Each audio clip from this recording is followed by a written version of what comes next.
gimana ya, kok ujuk-ujuk ada, selama saya tinggal di Siak ini beberapa periode pilkada itu tidak ada masyarakat sipil kemudian mendatangi paslon untuk melakukan apa tadi itu, fakta integritas. Siapa dulu? Iya, siapa saja boleh.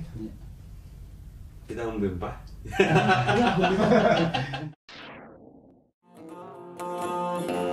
Kembang sekuntum di tepi perigi, dipetik oleh si anak dara.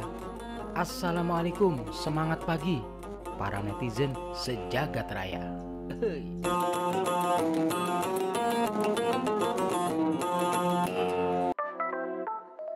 Malam ini kita kedatangan teman-teman yang luar biasa. Ini dari Sedago Siak, kemudian ada dari Penabulu. Apa kabar? Baik. Bro semuanya. Baik. Beberapa kali dari mulai kemarin ya, kami ngikutin perjalanan roadshow abang-abang nih, roadshow terkait pilkada. Ada roadshow kepada paslon, masing-masing paslon. Nah, kami ingin tahu nih ceritanya. Gimana ya, kok ujuk-ujuk ada, selama saya tinggal di Siak ini beberapa periode pilkada itu tidak ada masyarakat sipil kemudian mendatangi paslon untuk melakukan apa tadi itu, fakta integritas. Siapa dulu? Iya, siapa saja boleh. Kita membempah. Bebas saja.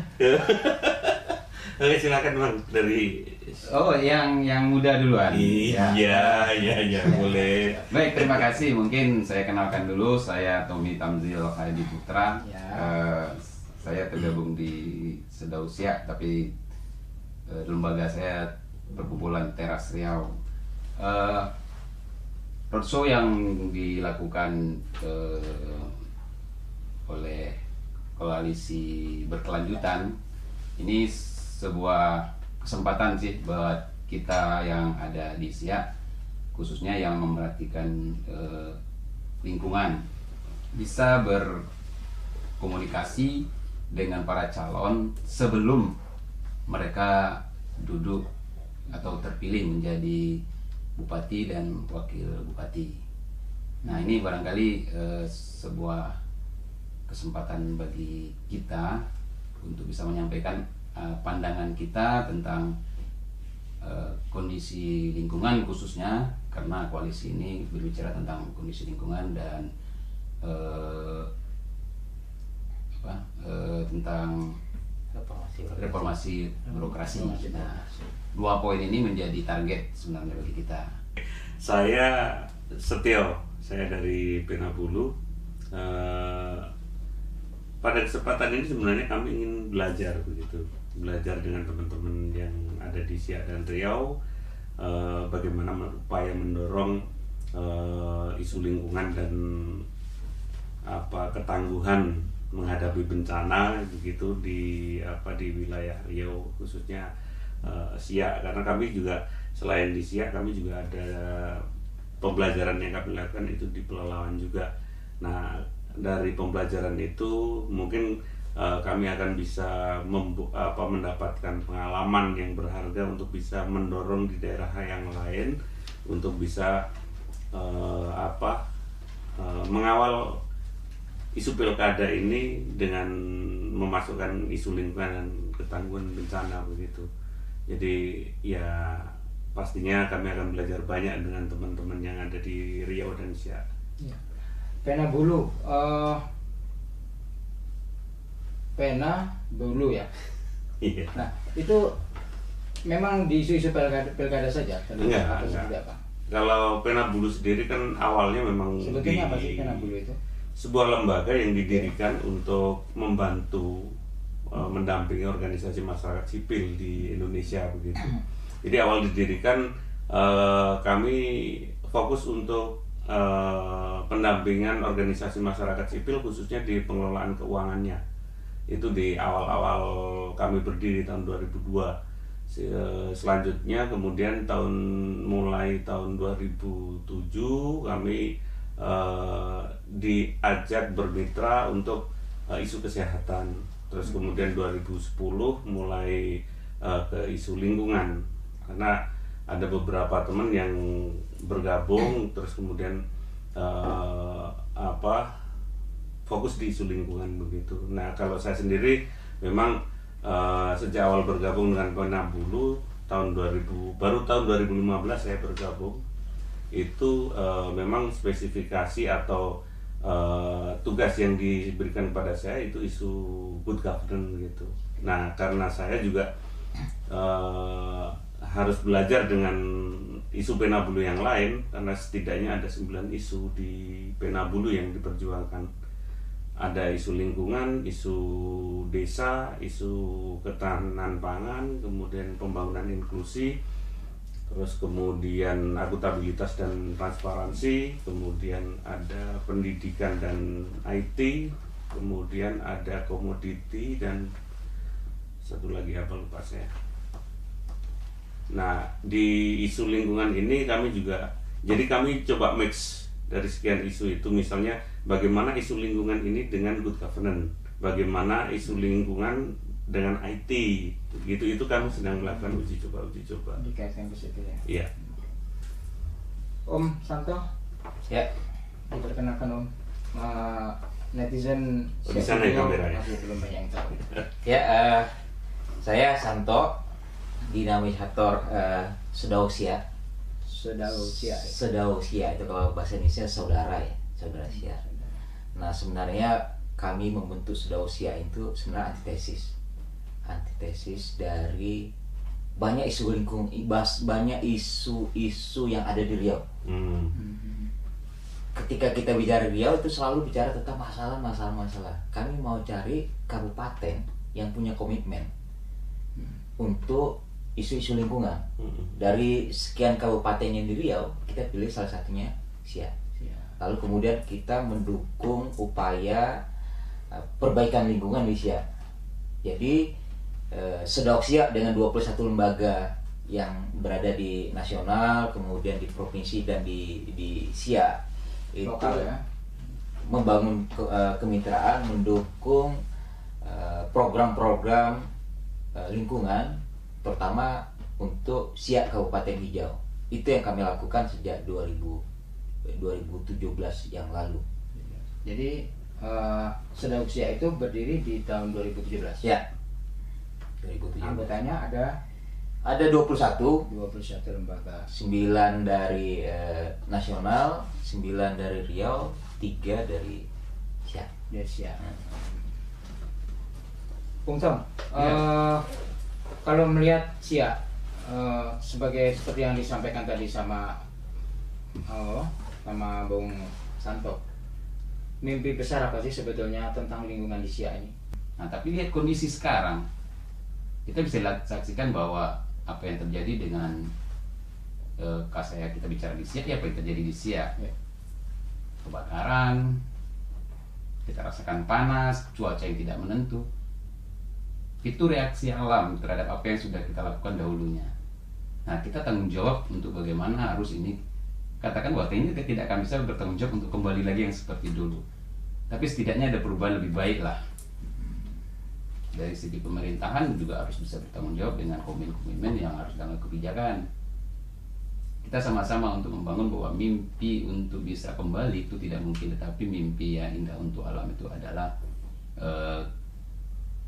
kita harus bisa hidup normal dan bersahabat dengan alam.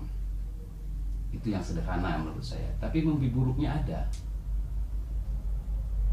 Siap-siap ketika alam tidak bersahabat, kita akan musnah. Kalau ujung-ujungnya ya tidak akan ada lagi kata-kata yang bisa kita katakan bahwa alam itu sahabatnya manusia. Alam akan membalas, ya bisa dikatakan alam akan berbuat jauh lebih parah daripada apa yang sudah kita lakukan terhadap alam. Itu mungkin yang takutnya kita. Kembali ke obrolan kita awal, sebetulnya tentang roadshow Ya. yang tadi tentang apa fakta integritas yang diminta kepada masing-masing calon. Sebetulnya untuk apa sih itu? Perlukah itu dilakukan gitu? Sedagu sama. Ya. Jadi menurut kita itu sangat penting ya, karena kita mau mengukur sejauh mana komitmen para calon. Jika kemudian dia terpilih, apa sebenarnya yang kemudian kepedulian dia terhadap lingkungan. Dua isu yang kita bawa, isu lingkungan, kita paparkan isu-isu lingkungan yang ada di SIA. Yang kedua, reformasi birokrasi itu juga yang penting, karena ini bicara tentang korupsi, ruang publik, transparansi gitu ya. Nah, isu-isu ini yang kemudian kami sampaikan ke para calon ini bupati, dan kita dapatkan komitmen dari 3 pasang calon yang ada di SIA ini untuk isu-isu lingkungan. Pertama, isu SIA sebagai kabupaten hijau. Nah, yang ada sekarang kan peraturan bupati, tapi kita mau dorong tidak saja peraturan bupati, bahwa ke depan itu harus peraturan daerah. Karena ya ini terkait dengan kemampuannya, kemudian terkait dengan sanksi dan pendanaan juga. Kemudian isu kebakaran hutan dan lahan, isu PS dan Tora, kemudian isu lahan, tumpang tindih lahan segala macam gitu. Dan isu reformasi tadi saya sampaikan, isu korupsi, isu keterbukaan informasi, kemudian keterlibatan publik. Itu yang kemudian konsen kami, dan menurut kami ini penting untuk kemudian siapapun yang terpilih menjadi konsen mereka. Bahkan kita ingin kalau kemudian 100 hari mereka bisa buktikan, itu sangat bagus. Iya. Tapi sebenarnya Saudara SIA itu bukan hanya baru berbuat. Ya. Sekarang ketika mau ada pemilihan bupati, Ya. tapi 2017 Saudara SIA sudah mulai dia untuk mendekati pemerintahan, melihat kondisi SIA bagaimana, akhirnya coba berbuat, sehingga saya boleh berkatakan bangga. Saya lah secara pribadi orang SIA mengatakan bahwa SIA mulai diperhatikan secara lingkungan sejak kawan-kawan Saudara SIA mulai masuk ke SIA. Itu yang catatan penting buat saya. Semua paslon sudah didatangi ya, kita sudah alhamdulillah. Dan sudah sepakat menandatangani fakta integritasnya. Ya, dan di video itu nampak sekali mereka sebetulnya semangat semua dalam ini. Semoga setelah menjabat tetap semangat. Iya, itu harapan kita. Nah, kalau kita baca 3 dari Paslok itu nggak bagus loh, bagus-bagus dari video itu. Iya, kita bisa diskusi dalam setiap roadshow, kita diskusi dengan setiap Paslok. Iya. Dan mereka juga respon terhadap yang kita coba sampaikan itu memang ada tanggapan yang positif yang luar biasa. Tapi kita berharap itu tidak hanya sebatas ketika kampanye. Tapi kan yang diharapkan itu adalah implementasi ketika dia menjadi orang yang terpilih menjadi orang nomor 1 di kabupaten ini. Nah, itu yang catatan kita, Pak. Nanti bagaimana strategi Saudara SIA untuk memonitoringnya, ya kita lihat nanti. Dokumen fakta integritas itu kemudian akan dibawa kemana nanti? Atau dipajang atau seperti apa sih teknisnya nanti? Ya, pertama itu kan mereka sudah mendatangi fakta integritas. Iya. Siapapun yang dari ketiga kandidat kemudian terpilih itu, kita bisa ingatkan ini loh fakta integritas. Dan tanda tangan yang kemudian mereka sudah buat di fakta integritas itu nanti kita akan serahkan ke masing-masing calon, biar kemudian dia tahu, oh ini kami sudah tanda tangan ini. Nah, harapannya ketika mereka duduk kemudian ada hal yang kemudian tidak sesuai dengan semangat fakta integritas itu yang kemudian kita bisa ingatkan lagi. Semangat ketika di depan kamera juga. Ya. Tapi tidak hanya dalam substansi kertas yang ditandatangani yang saya tangkap di tiga paslon. Mereka sama-sama kayaknya tiga memberi kesempatan semuanya. Ketika mereka terpilih, mereka akan siap berkomunikasi dengan kawan-kawan di Saudara SIA atau dengan kawan-kawan LSM yang ada di Riau ataupun yang di SIA. Itu yang saya pikir peluang dan pemikiran yang positif. Jadi kita dari katakanlah pemerhati lingkungan atau yang sering main-main di tingkat tapak itu lebih enak, ada kesempatan, ada peluang untuk berkomunikasi. Nah, tapi itu tidak terbangun di dalam sebuah komitmen yang ditandatangani, tapi itu adalah moral yang harus kita minta pertanggungjawabannya nanti ketika itu disampaikan. Itu yang menariknya dari 3 paslon itu. Jadi ketika kita bicara lingkungan hijau itu, kebanyakan kan bayangannya hanya pohon tumbuh di mana-mana, kemudian tidak ada bencana gitu kan, Penanaman. penanaman. Terus apa sebatas itu sih sebetulnya yang dikatakan lestari itu? Gimana dengan ekonominya misalkan, kayak gimana tuh?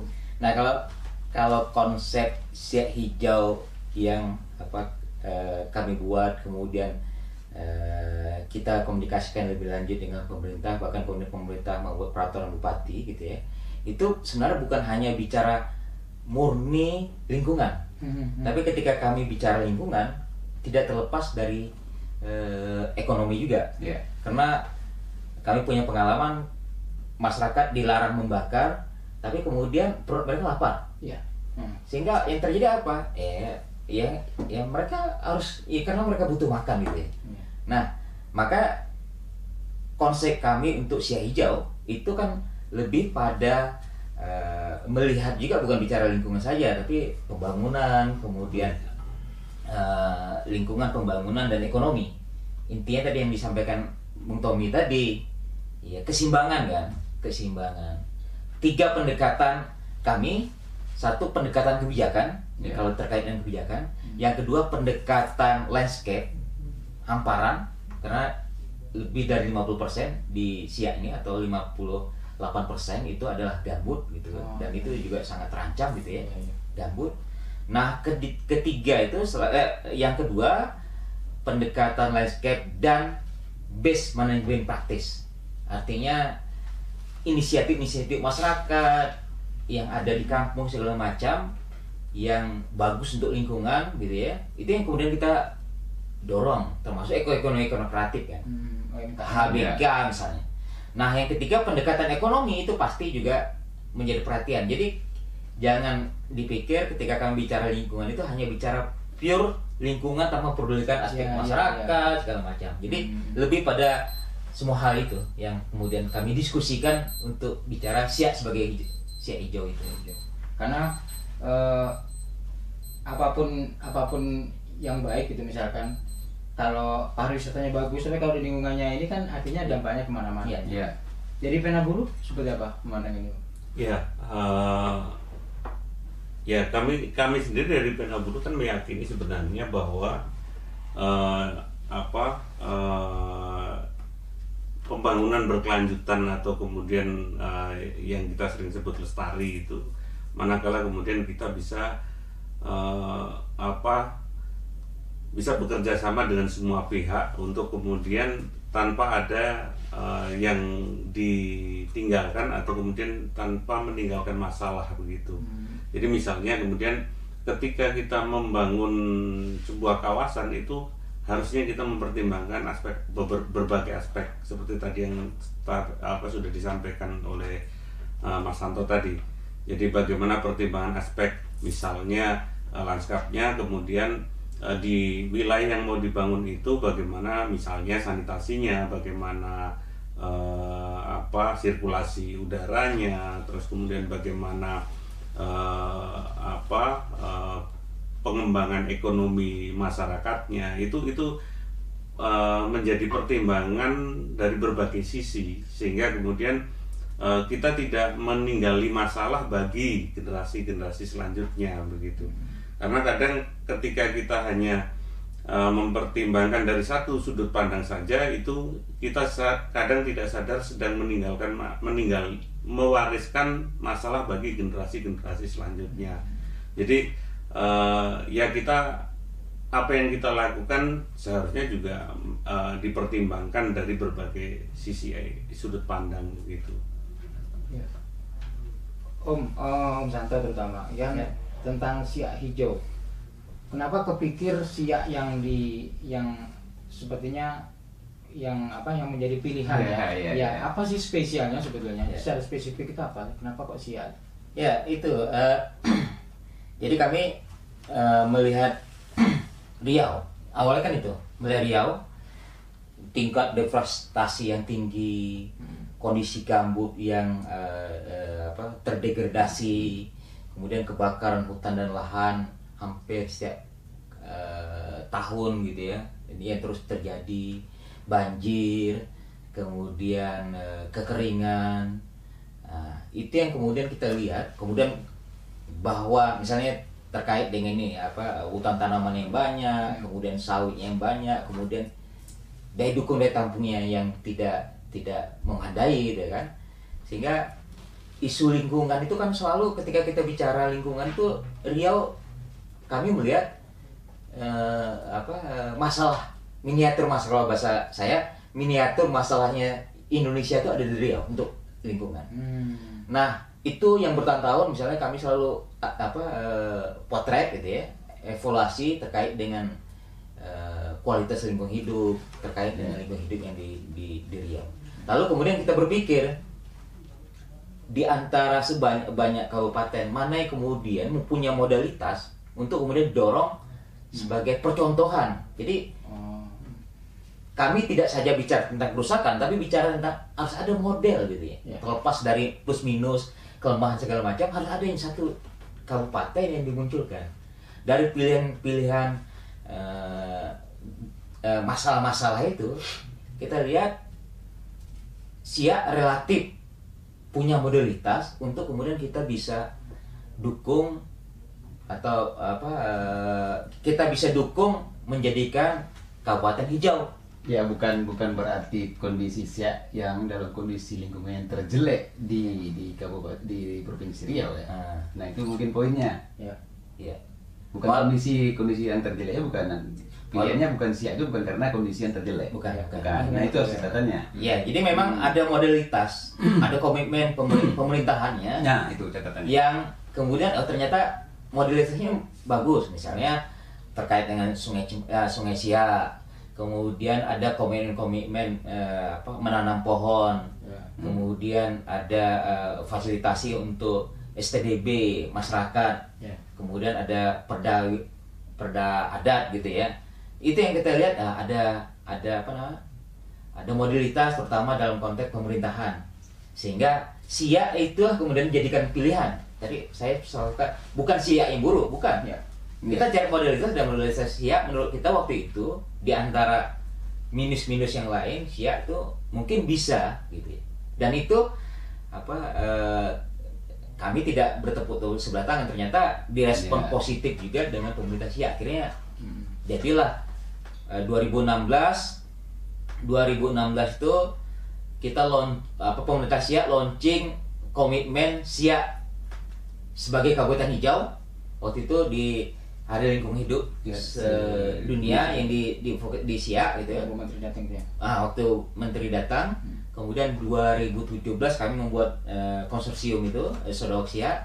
2018 awal keluar kebijakan Peraturan Bupati nomor 22 tahun 2018 tentang Siak Kabupaten Hijau. Di situ muat tujuan, indikator, gitu, kemudian arah kebijakan, zonasi, gitu ya, wilayah-wilayah, gitu. Baru kemudian 2019-2020 rencana aksi peta jalan atau roadmap Siak Kabupaten Hijau. Jadi prosesnya begitu. Jadi seperti misalkan aset alam yang Siak miliki seperti Danau Zamrud yang juga merupakan salah satu danau rawa gambut terdalam di dunia, misalkan, apakah itu juga jadi bahan pertimbangan? Betul. Ada Taman Nasional Zamrud. Kalau dulu belum Taman Nasional kan masih Suaka ya. Suaka ada Zamrud. Kemudian pemerintah dulu tuh sempat mempertahankan ini kawasan ini gitu ya. Kemudian ada GM Suaka Marga Satwa Giam Siak Kecil. Tuh. Itu juga modalitas yang tadi saya bilang itu.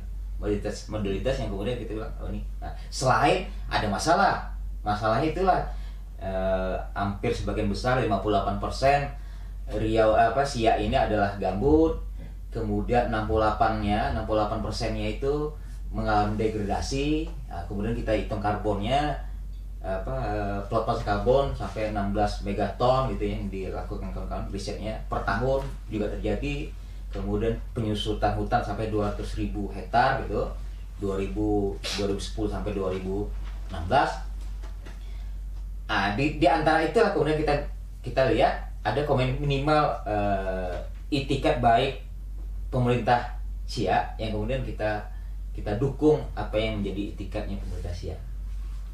Jadi salah satu alasannya kita juga melakukan roadshow mungkin Mas Setio ya boleh saya sampaikan bahwa kita tetap coba mengawal kawan-kawan saudara Siak coba tetap mengawal Siak Kabupaten Hijau ini terlaksana siapapun pemimpinnya nanti.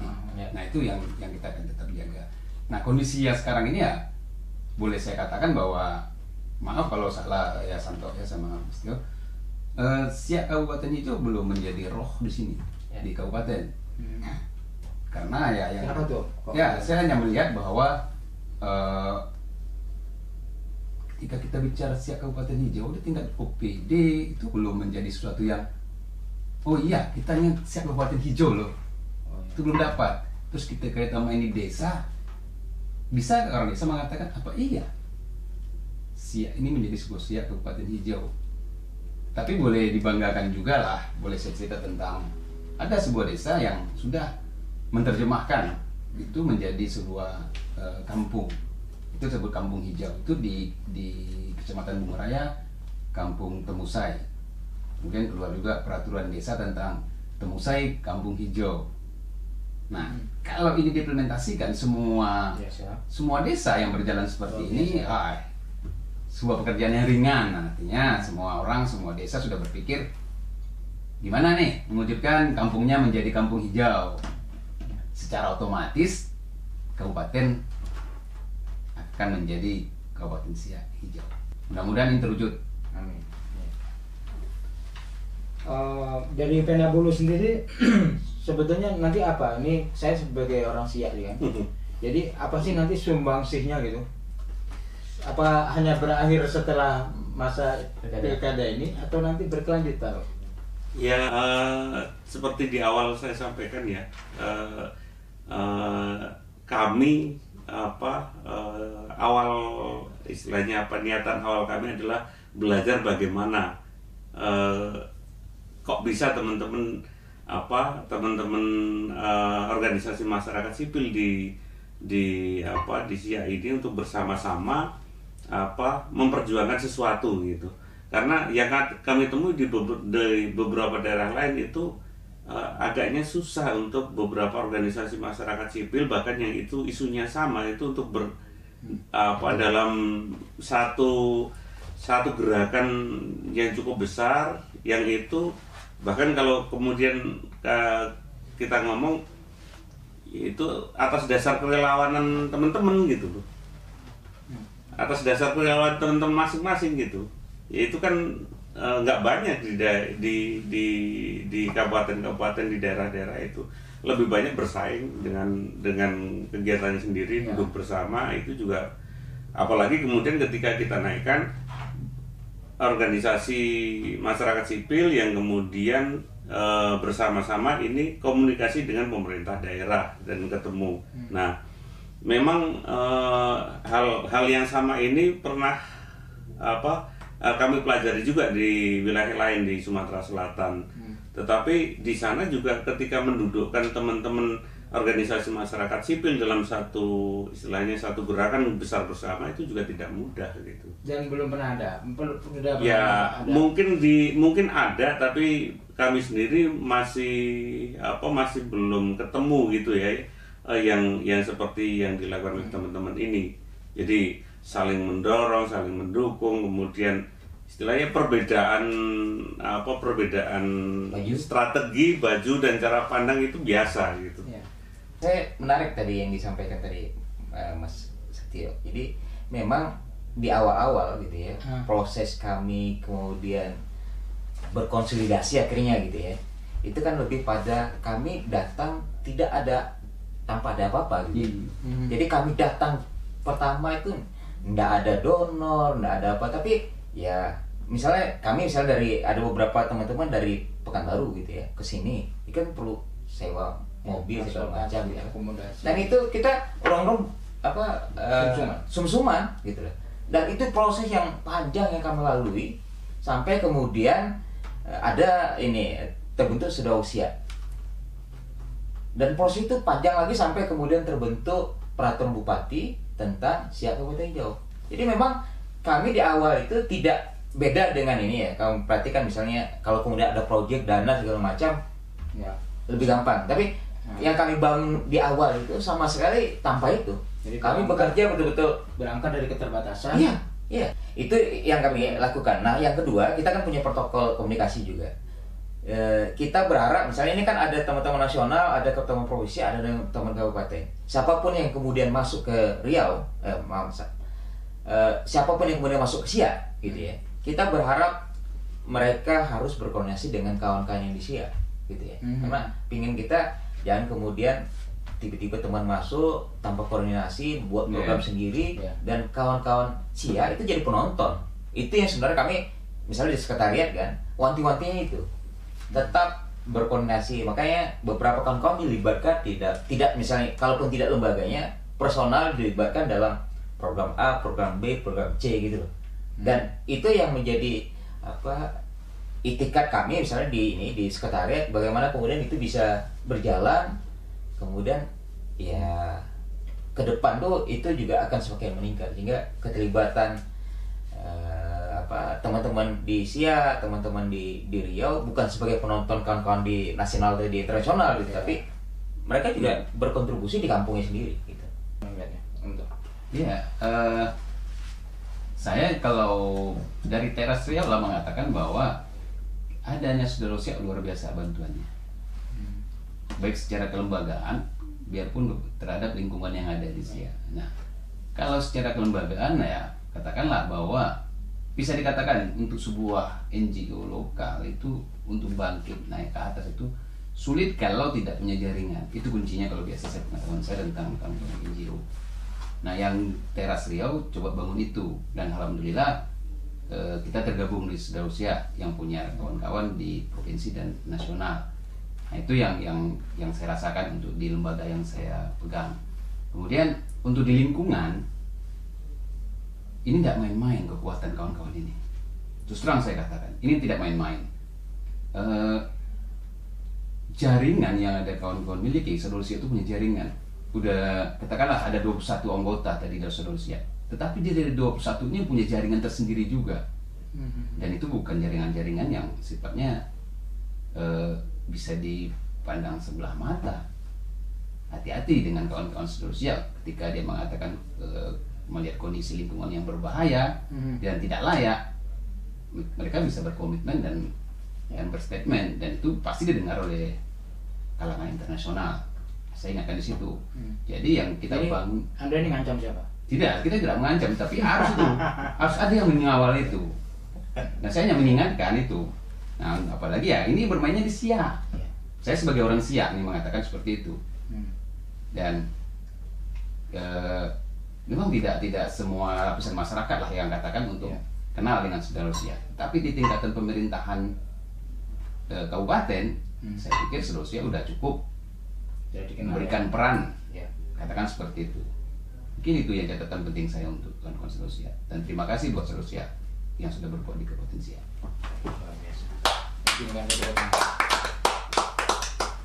Tapi ya ada tambahan? Sambil menunggu kopi sedang direbus. Dan terima kasih ini buat Tommy. Tapi kan gini, ya kalau kami di sekretariat itu, karena ini juga kesepakatan dari teman-teman ini, ya, Mas. Ya. Jadi memang sekretariat sendiri itu tidak punya uang. Kalau kemudian ada anggota yang minta uang sekretariat itu salah. Yang dilakukan sekretariat itu cuma dan ini kan kesepakatan yang dibangun. Karena banyak pengalaman ketika sekretariatnya kemudian melembaga, donor itu kan masuk sini, dana akan masuk di sini, akhirnya ini jadi lembaga sendiri dan lembaga yang besar gitu loh. Kami di Saudara Siak berharap biarlah anggota yang besar. Makanya dana-dana yang masuk ke Sedoksia itu tidak ke sekretariat, tapi ya ke anggota-anggota, ke lembaga-lembaga yang Iya, punya anggota nah. Sedago itu ya. lembaga-lembaga. Memang belum semua Iya. karena prosesnya ini, tapi paling tidak desainnya seperti itu yang di Sedoksia itu. Jadi tidak membesarkan sekretariat, tapi lebih membesarkan anggotanya yang tergabung di dalamnya. Sepertinya kita sudah di penghujung waktu ini. Siap. Ya, Tapi padahal sayang sekali ya, obrolan kita banyak sekali netizen. 3 narasumber kita ini luar biasa, terkait dengan Siak Kabupaten Hijau dan terkait dengan fakta integritas para paslon. Ada yang perlu disampaikan? fakta integritas itu bukan sebuah kitab suci Oke. yang harus diplototin kemudian diaminin, tapi sebuah fakta integritas yang harus masuk ke hati dan diterjemahkan di dalam kebijakan-kebijakan dan dilakukan dalam sebuah masa periode yang kalau siapapun yang jadi bupatinya nanti. Nah, harapan besarnya jangan dianggap bahwa fakta integritas itu sebuah keterpaksaan, tetapi itu adalah sebuah kerja bersama untuk membangun lingkungan Siak yang lebih baik. Nah, kemudian untuk yang roadshow yang kita lakukan, saya pikir ya inilah adalah sebuah proses juga. Kawan-kawan sudah bangun mendekati siapapun calonnya, ada 1, 2, dan 3, dan alhamdulillah mereka membuka kesempatan kita untuk berkomunikasi. Kemudian ada peluang bagi kita, siapapun yang menjadi bupati nanti akan menjalin komunikasi dengan pemerhati lingkungan yang ada di nasional, kemudian di Riau, kemudian di Siak. Mudah-mudahan itu bisa dijalankan. Amin. Amin. Jadi bangunan-bangunan yang sudah dilakukan ini tetap dijaga, dan kemudian kita memperluas jaringan, terus memperluas replikasinya, memperluas berbagi pengalamannya begitu. Itu penting untuk dilakukan, dan agar didengarlah. Kalau niat baik itu didengar banyak pihak, kan siapa tahu juga nular gitu niat baiknya gitu. Itu harapan kami. Pertama bahwa bicara lingkungan kan bukan hanya bicara ini ya, hanya domain pemerintah. Artinya mari kita bersama-sama para pihak segala macam untuk sama-sama komitmen terkait dengan isu lingkungan. Dan kalau kemarin kita bicara juga reformasi birokrasi, itu hal yang pertama. Kemudian bagaimana kemudian ini bisa internalisasi, kemudian menyebar secara masif gitu ya. Iya. Jadi semua orang akan bicara lingkungan, kemudian semua orang akan peduli lingkungan. Itu sebenarnya jadi cita-cita atau mimpi kami itu kan.